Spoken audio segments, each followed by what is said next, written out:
Hello guys. Automatic stabiliser बनाने के लिए आपको जो मैं विधि बतलाऊंगा और जितने आसानी से बताऊंगा कि आप ज़िंदगी भर नहीं भूलेंगे। और आपको ये वीडियो अगर अच्छा लगा तो ज़रूर लाइक करना। मैं एक एक चीज़ अलग अलग ढंग से बता दूंगा, यहाँ तक कि ट्रांसफार्मर में कैसे हम समझेंगे कि ये आउटपुट वोल्टेज का सबसे लास्ट वाला पिन है और ये इनपुट वाला पिन है। तो उसका डायग्राम भी आपको हम दिखा देंगे, दे देंगे। और यहाँ वायरिंग हम कैसे करते हैं उसको आपको दिखाएंगे। निगेटिव वायरिंग कहाँ कहाँ जाएगा, पॉजिटिव वायरिंग कहाँ कहाँ जाएगा, और इसके बाद आपका वोल्टेज को सेटिंग करना। तो गाइज आप ध्यान से देखें, आपके पास जो भी स्टेबलाइज़र का बॉक्स होगा, अगर आप उसको चाहते हैं कि बिल्कुल नया हम बनाना चाहते हैं तो बाज़ार से बॉक्स लाइए। जो जो उसमें सामान का रिक्वायरमेंट होता है उसको लीजिए। अगर 3 रिले से बनता है तो 3 रिले लीजिए।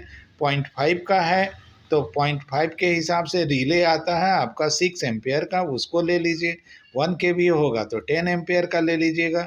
और अगर 5 के भी बनाना होगा तो 25 एम्पियर का रिले ले लीजिएगा। अर्थात कि बॉक्स के अनुसार आपको सामान खरीदना है।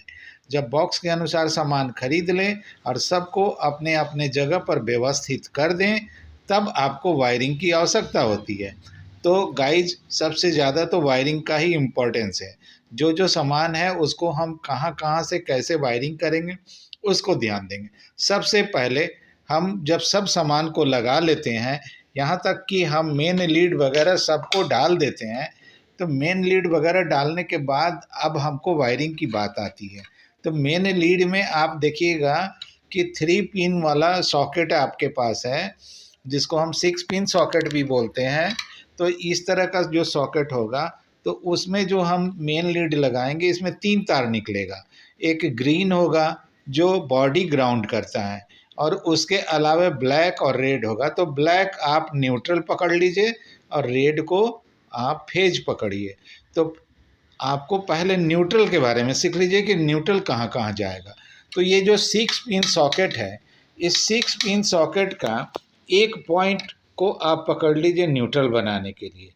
तो जो मेन लीड से एक काला तार आएगा वह आपका एक सॉकेट में चला जाएगा, और वहाँ से डायरेक्ट जब निकलेगा तो वह ट्रांसफार्मर का एक तार में जाएगा। अब वो कैसे पहचानेंगे कि ये न्यूट्रल है जिसमें हमको डालना है? तो देखिए, बाज़ार में 2 तरह का ट्रांसफार्मर मौजूद है। एक में प्राइमरी के साथ ही उसी एसी वाले तार से आपका सेकेंडरी का किट चलाने के लिए तार निकला रहेगा। दूसरा चीज़ कि आपका उसके अलावे आपका फेज वाला वायर भी निकला रहेगा। तो ऐसा ट्रांसफार्मर भी बाज़ार में है। और कुछ ऐसे भी ट्रांसफार्मर हैं जिसमें प्राइमरी अलग और सेकेंडरी अलग होता है। तो सेकेंडरी में 15-0-15 का आपका एक लूप लगा रहता है। अगर निगेटिव का एक पिन और आगे का पांचों तार में अगर कंटिन्यूटी आपको आता है तो आप समझ लीजिए कि ये एक ही तार से इसमें सब प्राइमरी ही है, कोई सेकेंडरी नहीं निकला है। और प्राइमरी में ही कुछ टर्न डालकर 15 वोल्ट निकाला गया है। तो ऐसे ट्रांसफार्मर में बनाने के टाइम में थोड़ी सी सावधानी क्या रखेंगे, करंट लगने का डर रहता है। क्योंकि किट जब हम बनाते हैं तो उसमें 15-0-15 का जो हम सेकेंडरी वाइंडिंग से बनाते हैं तो उसमें करंट मारने का डर नहीं रहता है, लेकिन इसमें रहेगा। तो थोड़ी सावधानी रखेंगे और बनाएंगे। निगेटिव निगेटिव एक सॉकेट का पिन में जाएगा, दूसरा ट्रांसफार्मर में जाएगा, और तीसरा वोल्ट मीटर में जाएगा, और चौथा सेंसिंग ट्रांसफार्मर के थ्रू अगर हम बना रहे हैं तो 0-250 का जो टेपिंग है, यहाँ 0-250 का टेपिंग है, इसमें से किसी एक जगह जाएगा। तो गाइज इसे हम लंबा ना करते हुए पहले हम वायरिंग करते हैं, फिर उसके आगे बात करते हैं। गाइज यहाँ पर हम ब्लैक तार जो मेन लीड से आ रहा मैंने यहाँ डाला, और यहाँ से ये सेंसिंग ट्रांसफार्मर का एक लीड 0-250 पे डाल दिया। इसके बाद इसका एक तार यहाँ से निकल रहा है जो कि ट्रांसफार्मर के बैक साइड में जाके लग रहा है इस जगह पर। अब हम तो गाइज निगेटिव का वायरिंग मैंने आपको बता दिया। अब पॉजिटिव की वायरिंग में आते हैं, जहाँ से इनपुट आ रहा है। तो इनपुट के लिए फ्यूज सॉकेट में सबसे पहले आप मेन लीड का एक तार डालते हैं, और फ्यूज के बाद से जो लास्ट पॉइंट से निकलेगा फ्यूज सॉकेट से, उसका कहाँ कहाँ जा रहा है, तो सबसे पहले आप उसको लेकर आते हैं रिले का पोल में। और रिले के पोल से देखिए यहाँ बगल में आयो स्विच है, उसके ऊपर में इनपुट बाहर से देखिएगा लिखा रहेगा, उसमें एक तार लगाते हैं। इसके बाद दूसरा जो इनपुट का तार है वो सेंसिंग ड्राइवर का सेंसिंग ड्राइव वाले जो ट्रांसफार्मर है उसका 12-0-12 वाला जो है उसमें 0-250 का एक टेपिंग है, उस जगह पर आप सोल्डिंग कर देते हैं। तो इस तरीके से यहाँ एक हो गया। हम गाइज इनपुट का रिले नंबर 1 में आप पोल में डालते हैं। पोल के बाद जो एनसी से एक तार निकलेगा और रिले नंबर 2 का पोल में आपका आकर शॉर्ट करेगा। यहाँ शॉर्ट करने के बाद अब क्या है कि हमेशा आपको डायग्राम में मैंने दिखाया है कि ये जो है आपका इस जगह से जो आउटपुट जो होता है, आउटपुट का एनसी से हम इसका एनओ में जाकर डालते हैं रिले नंबर 1 में, यानी रिले नंबर 3 का ईस्ट से। तो ये 300 से बन जाएगा। लेकिन इसमें आप देख रहे हैं कितना टेपिंग निकला है, 5 टेपिंग निकला है।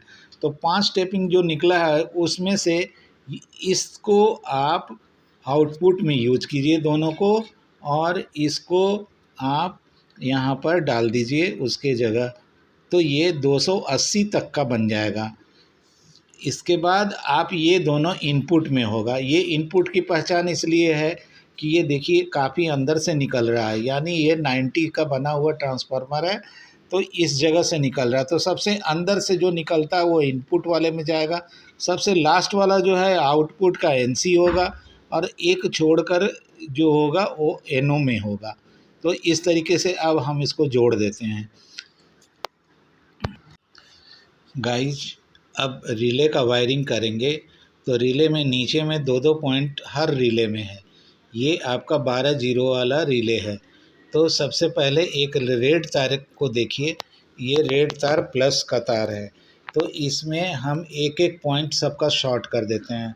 हर रिले का एक यहाँ से निकाला, इस रिले को शॉर्ट किया, यहाँ से निकाला, इस रिले को शॉर्ट किया। इस तरीके से ये आपका एक तार हो गया। अब बच गया सब में एक पॉइंट। तो एक से हम येलो तार निकाल दिए, बीच से ब्लैक तार निकाल दिए, और यहाँ से ब्लू तार निकाल दिए। तो ये आपका रिले का भी यहाँ से तार निकल गया। अब किसको कहाँ देना है उसके हिसाब से मैं अभी आपको सेंसिंग ट्रांसफार्मर से बता रहा हूँ। एक चीज़ और ध्यान में देने वाली बात है, इस ट्रांसफार्मर को बताए हम कि इसका प्राइमरी में से ही आपका निकाला हुआ एक टेपिंग जो 15 वोल्ट का है। तो ये आपको एसी वोल्ट ही इसके अंदर इन कर रहा है, अलग से सेकेंडरी सेक्शन नहीं है। तो इसका निगेटिव जो है, इसी निगेटिव का एक तार और निकाल के हमको किट में डालना होगा। यहाँ डालेंगे और यहाँ, तो आपका 12-0-12 में से एक ले लिए हैं। 12-0-12 का एक तार हम यहाँ से लिए हैं, और एक तार यहाँ न्यूट्रल से देंगे। इसी न्यूट्रल जो तार यहाँ डाले हैं इस जगह से लाके यहाँ से एक तार हम यहाँ न्यूट्रल में डाल देंगे, और यहाँ से एक तार और निकालेंगे जो किट में ले जाएंगे। तो गाइज हम किट के बारे में दिखा रहे हैं अभी। गाइज सेंसिंग ट्रांसफार्मर से निकलने वाला जो तार है वो कहाँ कहाँ जाएगा 12-0-12 का, वो देख लीजिए। ये आपका न्यूट्रल है, ये आपका न्यूट्रल को यहाँ से यहाँ तक दे दिए। जो एसी न्यूट्रल था उसी से ये बना हुआ था ना, इसलिए इसको यहाँ दिए। और यहाँ से एक काला तार लगा है जो कि इस जगह पर आके लग रहा है, ये भी न्यूट्रल में है। ये न्यूट्रल है, यानी यहाँ पर माइनस वोल्ट आएगा। और अब इसके बाद ये 12-0-12 यानी यहाँ 24 वोल्ट निकल रहा है। तो ये 24 वोल्ट जो निकल रहा है इसका एक ग्रीन तार लाकर ये डायोड के ठीक ऊपर में डालें। तो यहाँ ऊपर में डालें, बीच में ये कॉमन है, यही कॉमन यहाँ नीचे भी आ रहा है, यहाँ डाल देंगे तब भी वही बात होगा। तो ये ऊपर में एक डालेंगे। अब बच गया ये तार जो आपका ट्रांसफार्मर का निकल के आ रहा, वो तार कहाँ जाएगा वो आपको देखना है। तो इसमें सिर्फ एक ही तार निकाल के दिया है, इसलिए आपको 2 तार के बारे में अगर निकला हुआ हो 15015 का, तो 2 जगह लगेगा। एक यहाँ लगाएंगे 15 वोल्ट का, एक यहाँ पर टेपिंग लगेगा और दूसरा यहाँ लगेगा, ये जस्ट नीचे यहाँ लगेगा, तो 2 लगेगा। लेकिन इसमें से एक ही तार निकला, तो इसी को डबल करना होगा। इसी को डबल क्या करना है कि एक यहाँ पर जोड़ देंगे। जैसे डबल करने का मतलब हुआ कि यहाँ एक दे के एक जंपर मार के यहाँ मार देंगे, तो दोनों जगह हमें 15-15 वोल्ट का टेपिंग मिल जाएगा और मेरा सर्किट कंप्लीट हो जाएगा। फिर बैरियर पर आएंगे। तो गाइस देखो अभी कर गाइस 15 वोल्ट का जो एक निकला हुआ टेपिंग था ट्रांसफार्मर के पीछे साइड से, उसे लाकर हम यहाँ दिए और यहाँ से एक जंपर मार के इस दूसरा डायोड पर दे दी। अब इस तरीके से हमारा ये कंप्लीट हो गया है।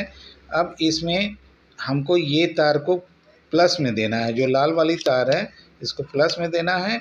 और इसके बाद आउटपुट के लिए ये आपका रिले है। आउटपुट रिले का जो येलो तार होगा वो रिले नंबर 3 में लगेगा। रिले नंबर 3 ये है, रिले 2 ये है और रिले 1 ये है। यहाँ पर इनपुट वाले का तार लगेगा। इस तरीके से ये कंप्लीट आपका हो जाए। गाइज इस तरीके से मेरा ये वायरिंग कंप्लीट हो गया। अभी आप देख सकते हैं कि येलो वाले को मैंने आउटपुट बताया था, उसका यहाँ तार लगेगा और इसके बाद बीच वाले को हमने यहाँ ब्लैक से किया था, वो यहाँ लगा है और इनपुट वाले का ब्लू तार को हमने यहाँ लगाया है और आउटपुट का यहाँ पोल से जो निकला है उसको हमने आके यहाँ सॉकेट में दे दिया। अब हम रह गया इसका एलईडी को जलाने के लिए। तो इसके लिए 1K 2K 2 ये जो एलईडी का कोई भी एक जगह लगा दीजिए। 1K 2K 2 या 1K का कोई एक छोटा सा रेजिस्टेंस 1/4 वाट का लगा के एक तार आप यहाँ दे दीजिए नेगेटिव में और एक तार दे दीजिए पॉजिटिव में। आपका नियॉन जल जाएगा और कभी जलेगा भी नहीं, कभी भी वो जलेगा नहीं, क्योंकि यहाँ पर सिर्फ। तो गाइज मेरा ये स्टेबलाइज़र कंप्लीट हो चुका है। कंप्लीट होने के बाद जब हम इसका सेटिंग करते हैं तो हमारे पास एक तरफ से इनपुट देने के लिए एक व्यवस्था होनी चाहिए जिसको हम बैरियर बोलते हैं। अगर बैरियर नहीं है तो आपके पास स्टेप डाउन और स्टेप अप करने वाला ऑटो कट स्टेबलाइज़र तो ज़रूर होगा। आप उसका स्टेप डाउन में जाइए और कम वोल्टेज पर 6-7 पर रोटरी को ले जाकर सेटिंग कीजिए, ताकि पता चल सके कि लो वोल्टेज में भी वो 200 बना रहा है कि नहीं बना रहा है। तो मैंने वायरिंग करने के बाद अभी देखिए हम आप ये देखिए ये इनपुट वोल्ट मीटर है, ये आउटपुट वोल्ट मीटर है। अभी इनपुट में मेरा 100 से थोड़ा 100 होगा तो यहाँ आपको 240 मिल रहा है, इसका मतलब ये 90 से बना हुआ है। अभी देखिए हम इसको थोड़ा सा आगे ले जाते हैं, देखिए कट होता है और वहाँ 110 है, जबकि मेरे को 200 से 240 मिल ही रहा है, कहीं भी मिस नहीं कर रहा है। ये देखिए यहाँ भी हमको 220 मिला, यहाँ भी देखिए अभी हमको 220 में ही है, जबकि उधर ही इनपुट धीरे धीरे बढ़ रहा है। इनपुट भी अभी 210-20 आया, बराबर बराबर में है। अभी देखिए ये लास्ट होने गया, ये लास्ट हो गया, यानी उधर आपका 250 तक चला गया है और ये आपका 230-40 के पास है, यानी ये 270 तक में 250 देगा और इसके बाद वो आगे जाने से 260-70 होगा। हाँ, अगर आप इसको 300 बनाना चाहते हैं तो आउटपुट रिले का जो ये वाला पोर्शन है एनसी का है, मेरा पिछला वीडियो में देख लीजिएगा। उस वीडियो से आप क्या कीजिएगा, ये तार हटाकर यहाँ और यहाँ एक जंपर मार दीजिएगा तो 300 तक का बन जाएगा आपका, कहीं कोई दिक्कत नहीं है। तो अभी 270 का बना है इसके टेप के अनुसार। हमें तो मजबूरी है, हमें जो ट्रांसफार्मर मिलेगा उस पर बनाना है। इसमें एक मजबूरी और मिला कि यहाँ 2 तार से हमको 15-15 मिलना चाहिए था, एक ही तार में 15 है, दूसरा तार में नहीं है। तो हमने उसको बनाने के लिए क्या किया था, गाइज आपको दिखाया कि एक तार यहाँ लाए और दूसरा जंपर मार के दूसरा 15 यहाँ ले लिए। इस तरीके से हम स्टेबलाइज़र को बना देंगे। और ध्यान रहे गाइज, किसी का भी स्टेबलाइज़र आप ज़रूर बना दीजिएगा, उसको लौट के मत जाने दीजिए, चाहे एक तार का किट चलाने वाला निकला हो या 3 तार का निकला हो, आप किसी को लौटने मत दीजिए। आपको केवल 15 वोल्ट चाहिए, 15 वोल्ट मिल जाए और सेंसिंग ट्रांसफार्मर ले लीजिए और निश्चित बना डालिएगा, चाहे 0.5 हो चाहे 5 kV हो, बना लीजिएगा। धन्यवाद गाइज। अगर मेरा वीडियो अच्छा लगा तो आप लाइक करना और सब्सक्राइब करना।